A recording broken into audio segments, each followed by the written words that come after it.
और इस वक्त की बड़ी खबर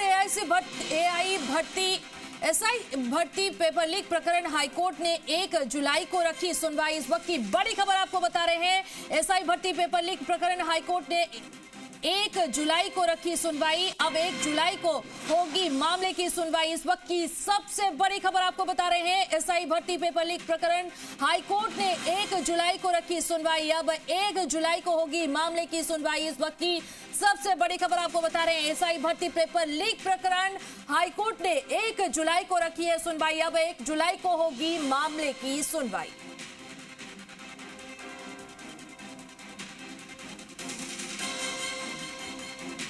एसआई भर्ती मामले में सरकार का बड़ा फैसला आपको बता दे, लगातार इस मामले में सुनवाई हुई है। एसआई भर्ती मामले को लेकर इस वक्त की बड़ी खबर, एसआई भर्ती पेपर लीक प्रकरण हाईकोर्ट ने 1 जुलाई को रखी है सुनवाई। अब 1 जुलाई को होगी मामले की सुनवाई। इस वक्त की बड़ी खबर आपको बता रहे हैं, एसआई भर्ती मामले से जुड़ी इस वक्त की सबसे बड़ी खबर, पेपर लीक प्रकरण जो है एसआई भर्ती मामले में हाईकोर्ट ने 1 जुलाई को रखी है सुनवाई। अब 1 जुलाई को होगी मामले की सुनवाई। सरकार ने हाईकोर्ट से मांगा था समय। इस वक्त की बड़ी खबर, एसआई भर्ती पेपर लीक प्रकरण हाईकोर्ट ने 1 जुलाई को रखी है सुनवाई। अब 1 जुलाई को होगी मामले में सुनवाई। इस खबर पर ज्यादा जानकारी के लिए हमारे साथ जुड़ रहे हैं हमारे संवाददाता महेश। एसआई भर्ती पेपर लीक प्रकरण के मामले में हाईकोर्ट ने 1 जुलाई को रखी है सुनवाई। फिलहाल इसे लेकर क्या जानकारी?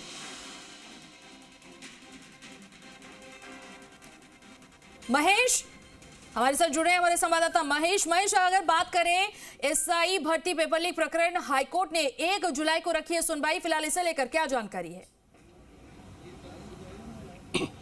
देखिए, राज्य सरकार की ओर से महाधिवक्ता ने आज जो है पेश हुए कोर्ट में और ये कहा है कि चूंकि नीति आयोग की बैठक के चलते और जो सीएम कॉन्क्लेव है उसके चलते भर्ती पर निर्णय नहीं हो पाया कि भर्ती रद्द की जाएगी या नहीं की जाएगी। ऐसे में जो है अप्रोप्रिएट जो है सुनवाई का मौका दिया जाए, सुनवाई टाली जाए।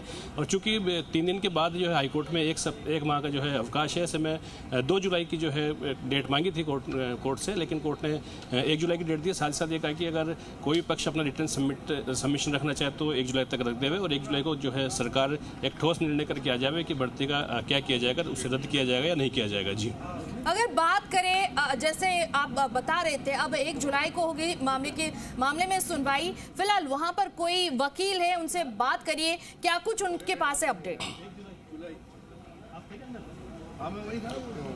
देखिए, सरकार का ये कहना था कि चूंकि निर्णय नहीं हो पाया है और इस पर आखिरी मौका हमें दिया जाना चाहिए ताकि हम कुछ एक ठोस निर्णय लेके आएंगे और किन कारणों से भर्ती अगर रद्द करेंगे तो वो कारण बताए जाएंगे, नहीं करेंगे तो उसका भी कारण बताएंगे। ऐसे में समय दिया जाए कोर्ट। हमारे साथ जो है पिटिशनर्स के वकील हैं वो जुड़ गए हैं। सर, क्या रहा कोर्ट में आज? कोर्ट की तरफ जो सरकार की तरफ से है, आज महाधिवक्ता साहब आज सरकार की तरफ से जी, क्या रहा आज अदालत? सरकार की तरफ से महाधिवक्ता साहब अपेयर हुए थे, जिनकी पहले से ओपिनियन है कि वो भर्ती रद्द होनी चाहिए। और कोर्ट ने यह भी कहा कि हम फॉर्मुलेट करेंगे क्वेश्चंस की आप क्या इस मैटर में अपेयर हो सकते हैं जब आपकी ओपिनियन दे रखी है आपने। और कोर्ट ने जो उन्होंने समय मांगा कि हमें एक अच्छे निर्णय पे आना है जिसमें रीजंस हो, और अभी 2-3 मीटिंग्स और हो सकती है, उसका हमारी तरफ से विरोध करा गया। कोर्ट ने मैटर की गंभीरता देखते हुए और सरकार इसमें एक निर्णय पे आए, स्पष्ट निर्णय पे आए जिससे कोर्ट को भी सहायता मिले। कोर्ट ने सारे बिंदुओं को देखते हुए मैटर को 1 जुलाई को रखा है और कोर्ट ने यह भी कहा है कि अगर ये निर्णय में और देरी करते हैं तो जो वित्तीय जुर्माना है वो भी बढ़ता जाएगा अगर ये कोई अनरीजनेबल इसमें समय और लेते हैं।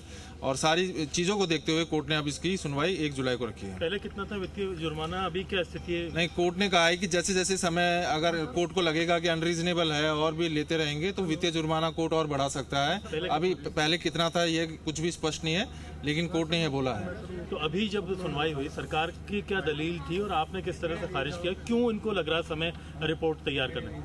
महाधिवक्ता की यह दलील थी कि जब इनसे पिछले साल ये ओपिनियन मांगा गया था कि ये भर्ती रद्द होनी चाहिए, तब इनफॉर्मल डिस्कशंस में पुलिस ऑफिशियल्स ने यह कहा था कि इसमें आंकड़ा जो फर्जियों का है वह 400 से 500 है।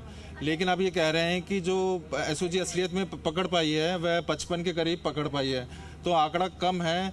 तो क्या अब हम सेग्रीगेट कर सकते हैं, छटनी कर सकते हैं या नहीं कर सकते, इन सभी बिंदुओं को, क्योंकि अब चेंज हो गए सर्कमस्टेंसेस, उनकी दलील जो थी वो मैं बता रहा हूँ, इन चीज़ों को हमें अध्ययन करना है। और कोर्ट द्वारा, उनके द्वारा कहा गया कि जो नीति आयोग की एक मीटिंग थी उसमें जो ये सब कमेटी के मिनिस्टर्स थे वह गए हुए थे, इसलिए इसकी सुनवाई नहीं हो पाई थी। अभी आपने किन मुद्दों के आधार पर इनके दावों को, उनकी डिमांड या वक्त मांगने की दलील को खारिज किया? आपने पहले भी कहा था कि जबरदस्ती गुमराह करने के लिए वक्त मांग रहे हैं। हमने कहा कि चार जो संस्थाएं, सबसे सर्वोच्च संस्थाएं राज्य सरकार की, सब ने भर्ती रद्द करने की अनुशंसा दे दी।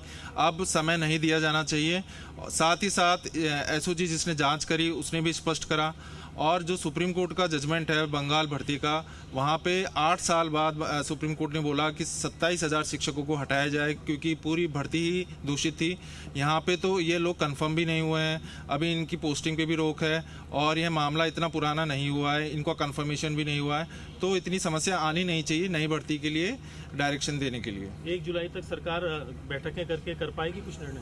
नहीं कर पाएगी तो कोर्ट इनको और डायरेक्ट कर सकता है कम समय के लिए, लेकिन हमें पूरी उम्मीद है। कोर्ट ने कहा है कि ये आखिरी मौका होगा 1 जुलाई को, और इस 1 जुलाई को इसकी नेक्स्ट सुनवाई होगी। आपकी क्या तैयारी रहेगी?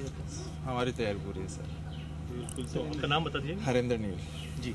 तो ये आप देख सकते हैं हरेंद्र नील हैं, जो कि जो थे याचिकाकर्ता, ये थे याचिकाकर्ता के वकील हरेंद्र नील ने बताया कि किस तरह से राज्य सरकार जो है बार बार समय मांग रही है और उनका जो है विरोध किया जा रहा है। अब देखने वाली बात है कि 1 जुलाई को सरकार क्या ठोस निर्णय लेके आती है, क्योंकि कोर्ट एडजी ने हाईकोर्ट को आश्वस्त किया है कि कोई भी निर्णय लिया जाएगा वह ठोस आधारों पर लिया जाएगा, और आधार कोर्ट को बताए जाएंगे कि या किस तरीके से या तो भर्ती रद्द की जाएगी तो किन आधारों पर की जाएगी, और नहीं की जाएगी तो क्यों, वो क्या आधार रहेंगे। तो एक ठोस जो है निर्णय 1 जुलाई को पेश किया जाएगा। जी, अगर बात करें महेश, इस मामले में हाईकोर्ट ने 1 जुलाई को तारीख रखी है, डेट मिली है। अगर बात करें जो प्रभावित छात्रों के लिए ये राहत की बात हम कह सकते हैं क्या? प्रार्थना पत्र है वो पेश किया, अब अगली सुनवाई यानी देखिए जो जिस तरह से मामला चल रहा है कि कुछ लोग जो है, जो प्रभावित छात्र हैं, जो बर्खास्त हो चुके हैं, वो पेपर लीक में शामिल है, उनके लिए कहीं ना कहीं कह सकते हैं कि एक राहत की बात है कि 1 महीने का टाइम मिल गया। सरकार जो है वो 1 महीने बाद क्या निर्णय लेके आती है, भर्ती रद्द करती है या नहीं करती है, तो भविष्य गर्त में छुपा हुआ है, लेकिन 1 तारीख को क्या रहने वाला है हाईकोर्ट में पता चल पाएगा। जी, अगर बात करें जो छात्र हैं उनका क्या कहना है, इसे लेकर क्या कुछ जानकारी है आपके पास? राजस्थान में जिस तरह से सियासी देखिए जो प्रभावित छात्र यानी कि जिनका चयन हो चुका है और जो एसओजी जांच में भी दोषी नहीं पाए गए हैं, उनका ये उन्होंने यहाँ पक्षकार बनने का प्रार्थना पत्र पेश किया था, जिनका ये कहना है कि सभी जांच में वो निष्कलंक साबित हुए हैं। एसओजी ने उन्हें क्लीन चिट भी दी है एक तरीके से, तो इसमें उनका कोई दोष भी नहीं है। फिर भर्ती को रद्द करने का कोई औचित्य तो नहीं है। यदि भर्ती रद्द भी की जाए तो उनका जो राइट है वो प्रोटेक्ट रखा जाए, यानी कि उनकी जो नियुक्ति है उसे बरकरार रखा जाए और शेष पदों को जो है नए सिरे से भरा जा सकता है। जी, अगर महेश बात करें इस मामले की जांच की वर्तमान स्थिति क्या है? फिलहाल अगली सुनवाई के लिए दिया गया है। देखिए जो सरकार कोर्ट में सामने आया वो है कि करीबन 55 जो ट्रेनी एसआई हैं वो इसमें नामजद हुए हैं। 48 से ज़्यादा को जो है राज्य सरकार ने जो है बर्खास्त भी किया है और फिलहाल जो है मामले में अनुसंधान किया जा रहा है। हाल ही में एक एसडीएम लेवल के अधिकारी थे, वो भी पेपर लीक में इन्वॉल्वमेंट में सामने आए थे, जिन्हें भी अरेस्ट किया जा चुका है। जी ठीक है, चलिए बहुत बहुत शुक्रिया तमाम जानकारी के लिए।